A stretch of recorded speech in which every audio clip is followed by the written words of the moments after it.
From the very beginning, they knew this was a mistake. You sure you want to do this? It's not resistance. It's not hesitation. It's recognition. For a moment, everything pauses. Because that question doesn't just hang in the air, it lands exactly where it shouldn't. Right before the point of no return. The helicopter doesn't stop. Nobody backs out. Because the truth is, the decision has already been made. Not out of certainty, but out of expectation. This is what they do. They move forward. That's what this is. Not clarity, not confidence, belief. And belief doesn't need proof. It just needs momentum. They step into the church. Joseph's seed is already waiting, calm, unshaken, like this moment was never in question. God will not let you take me. And somehow, he sounds certain. Not hopeful or desperate, certain. Because to him, this isn't unfolding. It already has. And in that moment, the outcome isn't decided. It's revealed. Inside the church, everything slows. No chaos, no struggle, just stillness. And at the center of it, Joseph stands completely at ease. My faith will shield me. He doesn't argue or resist, because resistance would imply doubt, and doubt has no place here.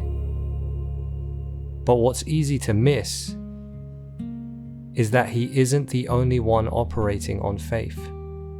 The people arresting him, they have their own version. Not religious, but just as absolute. They believe this is necessary, that this will work, that stepping forward leads to resolution. Two opposing views, but the same foundation. Neither side knows what happens next, but both act like they do. And that's the moment things lock into place, because once belief turns into action, it stops being internal. It starts shaping the world around it. As Hope County begins to fracture, belief doesn't fade, it adapts.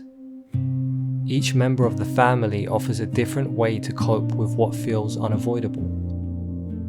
John forces meaning onto it. Yes, a word repeated until it becomes truth. If suffering has a purpose, it becomes easier to endure. But once someone accepts that they deserve pain, they stop questioning it. They live it. And that's where belief becomes identity. Faith offers something quieter. Let the bliss take you. No justification, no struggle, just escape. If reality is too much, then leave it behind. And for a moment, that works. People stop resisting, but they also stop responding. Because when you remove pain, you don't solve it, you abandon it. And the world continues to fall apart, untouched. Jacob takes the opposite approach. No illusion, no comfort, only you. Everything is stripped back to instinct, survival, adaptation. He doesn't deny collapse, he prepares for it. And in doing so, he reveals something far more unsettling. That control doesn't need to be visible. It just needs to be effective. Even resistance can be shaped. Even the one trying to stop everything can be turned into part of it. And above all of them, Joseph watches. You can't stop what's coming. Not as a threat, as a statement. Because he doesn't need to intervene. People will do that themselves. They always do. As the resistance grows, so does the damage. Progress becomes harder to define. Every win destabilizes something else. The world doesn't recover. It erodes. And slowly, the cost becomes unavoidable. Joseph loses his family, one by one. John, Faith, Jacob, gone. And still, he doesn't waver, because to him, this isn't loss, it's alignment. This is what happens when you resist. Everything is unfolding exactly as he expected. Not because he caused it, but because no one changed course. But the resistance isn't spared either. Allies fall, trust erodes, control slips, and yet they keep going. Because stopping would mean questioning everything. And that's harder than continuing.